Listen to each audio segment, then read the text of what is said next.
É realmente tão ruim assim mentir para sua esposa? Às vezes, é necessário mentir.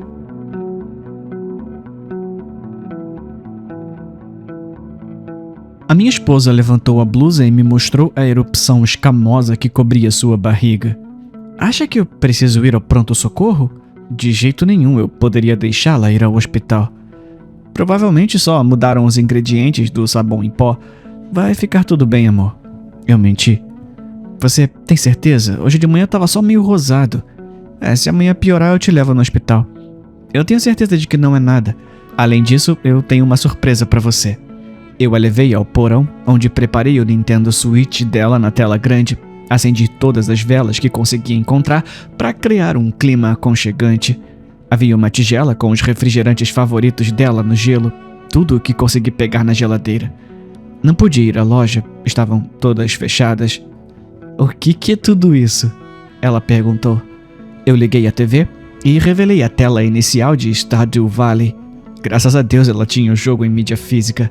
Já havia destruído o roteador de Wi-Fi. Eu quero te ver jogando. Ela riu. O quê? Você odeia esse jogo?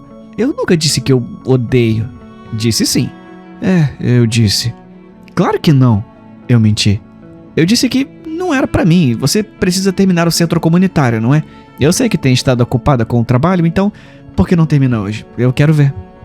Que isso pode levar algumas horas. Incrível, melhor ainda, tô empolgado. Stardew Valley era o jogo favorito dela no mundo todo. Ela jogou por 2 horas antes de perguntar se eu tinha visto o celular dela. Eu não podia deixar que ela usasse o celular. Eu sinto muito, amor. Eu quebrei seu celular. O quê? Eu perdi o meu, então tava usando o seu e deixei cair. Eu quebrei. Eu prometo que eu vou comprar 2 novos, um pra mim e um pra você. Amanhã, tá? Ela queria ficar brava, mas fiz uma oferta de paz. Trouxe o vinho que estava guardando pro nosso aniversário. Rimos, bebemos. Ela terminou o centro comunitário. O vinho fez efeito. Quando se deitou, disse que estava se sentindo fraca. É só o vinho. Eu menti. Eu trouxe um copo d'água com gelo picado no seu copo favorito. E o canudo que você gosta. Eu disse. Você é o meu mundo inteiro. Eu te amo. E isso era verdade. Ela disse que também me amava. Eu não podia deixar que ela soubesse. Se ela saísse de casa ou usasse o celular, teria visto os alertas que foram divulgados hoje. O chefe da OMS chamou isso de um desastre mundial. Uma mutação de uma mutação do vírus da encefalite equina oriental. O período de incubação era de 6 meses. 6 meses horríveis em que o vírus era extremamente contagioso, aéreo e assintomático. Estimavam que 96% do mundo já estava infectado. Depois de 6 meses, uma erupção aparecia no abdômen. Depois ficava pior. Em 24 horas, o cérebro inchava e a pessoa morria. A minha esposa estará morta pela manhã. Ela merece uma última noite agradável. Beijei sua testa e podia sentir o início da febre.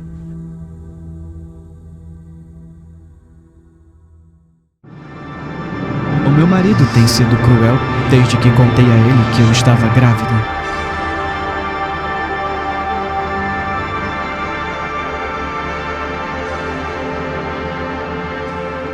Eu lembro de mostrar o teste de gravidez a ele com empolgação. Parecia que nossos sonhos finalmente estavam se realizando. Seu rosto ficou inexpressivo. Ele disse, então você serve para alguma coisa. Ele nunca tinha dito nada assim para mim. Escolhi acreditar que ele estava apenas nervoso. Afinal, estávamos tentando ter um filho há algum tempo. Eu estava errada. Aquilo foi só o começo. Nos meses que se seguiram, ele começou a, destruir a minha autoestima. Não sei se era essa a intenção dele. Alguma manipulação emocional cruel. Só sei que ele estava transbordando de comentários horríveis sobre minha aparência. Pedi para ele parar. Suas palavras me machucavam. Ele apenas ria e dizia que estava dizendo a verdade. E não parou por aí. Vieram então as ameaças. A que mais me marcou foi na mesa de jantar. Ele continuava se recusando a comer o que eu cozinhava. Era muito vocal sobre o quão nojenta era a minha comida. Ele pegou uma faca de carne e apontou para mim. Você tem sorte, ele disse. O que isso quer dizer? Ele disse que eu tinha sorte de estar grávida. Foi quando comecei a ter os pensamentos. Não é tão ruim pensar em matar seu marido, é? Era só um devaneio, nada mais. Percebi que matar alguém não é tão difícil. Existem 1000 maneiras de matar alguém. Não, o que eu gostava de pensar era em me safar. Essa é a parte difícil. Basicamente, tudo se resume a descartar o corpo. É assim que todos são pegos. Cavar um buraco no quintal, os vizinhos viram você, já era. Jogar o corpo na floresta, eles rastreiam a localização do seu celular, já era. Sem corpo, não há caso. Você conseguiu. Achei que tinha o plano perfeito. Sabe, meu marido não tinha família. Ninguém sentiria falta dele além de mim. E meu marido, uma vez, comprou um barril de plástico de 200 litros. Seria um bom lugar para colocar um corpo. Encher com produtos químicos comprados com dinheiro em espécie. Esperar tempo suficiente para tudo se dissolver. Depois, despejar o líquido em pequenas quantidades num rio com corrente forte. Na noite em que meu marido me deu um tapa, decidi que talvez sonhar acordada não fosse o bastante. Fui à garagem para verificar o barril. Só verificar. Tentar entender se talvez funcionaria. Levantei a tampa, mas o barril estava cheio de algo. Um pó branco misterioso. Estava pesado. Peguei um pano da bancada dele e tentei afastar o pó. Logo abaixo da superfície, encontrei algo sólido. Depois de mexer mais um pouco, vi o rosto sem vida do meu marido me encarando. Você não deveria ter visto isso. Eu ouvi atrás de mim. Assustada, me virei para a coisa que parecia o meu marido. Tudo bem, não importa. Você já foi útil o suficiente. O bebê começou a se mexer furiosamente. Não apenas se mexer. Estava doendo demais. O bebê estava me rasgando.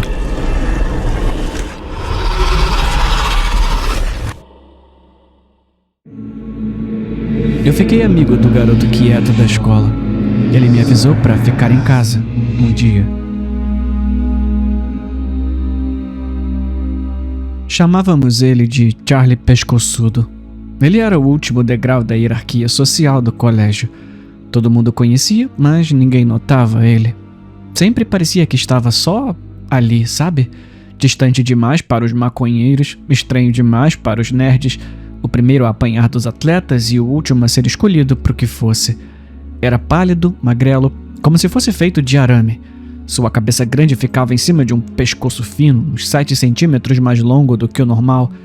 E ele era quieto, um tipo de quietude que incomoda. Falava quando alguém o chamava na aula, mas só isso. No resto do tempo, só ficava olhando com aqueles olhos enormes e lacrimejantes. E ele era meu melhor amigo. Ele começou a me seguir um dia. No começo foi estranho, mas ele não me incomodava em nada. Parecia feliz em sentar comigo no almoço ou me ouvir desabafar. Com o tempo, comecei a gostar da companhia. Eu percebia que ele também gostava. Depois de alguns meses disso, ele até começou a conversar comigo. Eu tô observando há anos, observando, e ainda não entendo. Entende o quê? Perguntei, confuso. As outras pessoas, ele respondeu, com uma voz fina e anasalada. Por que elas não gostam de mim? As pessoas podem ser bem babacas, Charlie. Elas não gostam de coisas que são diferentes. Por quê? Eu dei de ombros. Sei lá, humanos podem ser meio animais assim. Ele juntou seus dedos finos, como se estivesse refletindo. Animais. Sim. Não sei porquê, mas algo nas mãos grandes e nos olhos arregalados dele me deixava nervoso. Acabei deixando isso de lado. Até a semana seguinte. Charlie e eu estávamos no refeitório. Ele estava me mostrando o projeto de ciências dele. Chamava de Mapa Estelar. Era uma grade grande com nomes de estrelas, galáxias e tal. O que quer que fosse, era importante para ele. E então, o Kevin, idiota oficial, apareceu e despejou uma caixa de leite em cima do projeto. Os outros babacas amigos dele aplaudiram. O projeto do Charlie estava destruído. A tinta escorrendo como leite derramado na mesa. tentei consolar ele, mas ele não parecia bravo. Parecia aliviado, como se finalmente tivesse tomado uma decisão. Não vem para a escola amanhã, ele disse enquanto limpávamos a bagunça. Você é um bom amigo. Convenci a mim mesmo de que ele estava brincando. Charlie era estranho, mas inofensivo. Disse a ele que se eu faltasse, ele também ia faltar. Foi a única vez que o vi sorrir. Naquela noite, falei para minha mãe que estava doente e planejei mandar uma mensagem para o Charlie de manhã. Quando minha mãe me acordou com notícias urgentes sobre a escola, eu temi o pior. Liguei a TV, esperando ver sangue pelos corredores, corpos no chão. Em vez disso, vi um noticiário sobre uma luz ofuscante descendo do céu. O meu colégio, o prédio inteiro e todos que estavam nele tinham desaparecido, sem deixar rastro.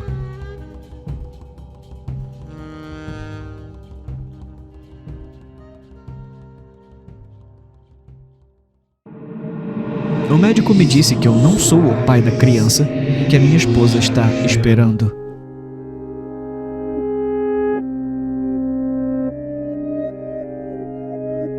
Pode se sentar, Sr. Breno. Dr. Roberto indicou a cadeira em frente à sua mesa. Ele esperou que eu me sentasse antes de continuar. Eu tenho os resultados da amniocentese que você solicitou sobre a paternidade da criança que a sua esposa está esperando, ele disse, colocando a mão sobre uma pasta de papel que estava em sua mesa. Antes de lhe mostrar, eu gostaria de lhe fazer algumas perguntas, se não se importar. Sobre o quê? Eu perguntei, me sentindo subitamente na defensiva. Eu já fiz milhares desses testes. Ele deu umas batidinhas na pasta com os dedos. E geralmente consigo prever o resultado com base nas conversas que tenho com os pais. Eu esperei, em silêncio, que ele fosse direto ao ponto. Não foi o caso aqui. Ele deu outra batidinha na pasta. A minha pergunta é, o que fez você pensar que a criança não era sua? Olha, isso vai soar estranho, respondi. Mas eu juro que é verdade. Levantei a mão, como se estivesse fazendo um juramento. Foi por causa de um sonho que a minha esposa teve. Ao ouvir as palavras saírem da minha boca, elas pareceram ainda mais malucas do que eu imaginava. Que tipo de sonho? O Dr. Roberto perguntou. Eu acho que é mais como um pesadelo recorrente, na verdade, eu disse. Conte-me mais sobre isso, ele incentivou. Começou cerca de uma semana antes de Mia descobrir que estava grávida, eu expliquei. Ela acordava no meio da noite, gritando e segurando a barriga. Quando perguntei o que havia de errado, tudo que ela disse foi: eles fizeram algo com o meu bebê. Perguntei quem eram eles, mas ela não conseguia descrever. Quanto tempo esses sonhos duraram? Perguntou o Dr. Roberto. Todas as noites, até ela fazer o teste de gravidez, respondi. Então, uns 7 ou 8 dias, talvez 9. Ela procurou algum tipo de tratamento para esses sonhos? Ela foi a um psicólogo que disse que os sonhos eram apenas uma manifestação dos medos dela sobre ser mãe. Quanto tempo vocês tentaram engravidar antes dela ficar grávida? Uns 6 meses, pelo menos, eu disse. Antes que ele pudesse fazer outra pergunta, interrompi e fiz eu mesmo uma pergunta. Olha, o que isso tem a ver com os resultados? Apontei para a pasta que ainda estava sob sua mão. Eu só tô tentando entender tudo, sabe? Ele respondeu. Ele empurrou a pasta pela mesa até mim e a abriu para que eu pudesse ler o relatório. Olha, veja você mesmo. Apontou para a folha de papel no interior. Eu sabia. Sussurrei ao ver o resultado que dizia que eu não era compatível geneticamente com a criança. Eu não sou o pai. É que isso não é o que mais me preocupa. O Dr. Roberto disse. É isso aqui. Ele apontou para uma linha perto do final do relatório que dizia que a minha esposa também não era a mãe biológica da criança.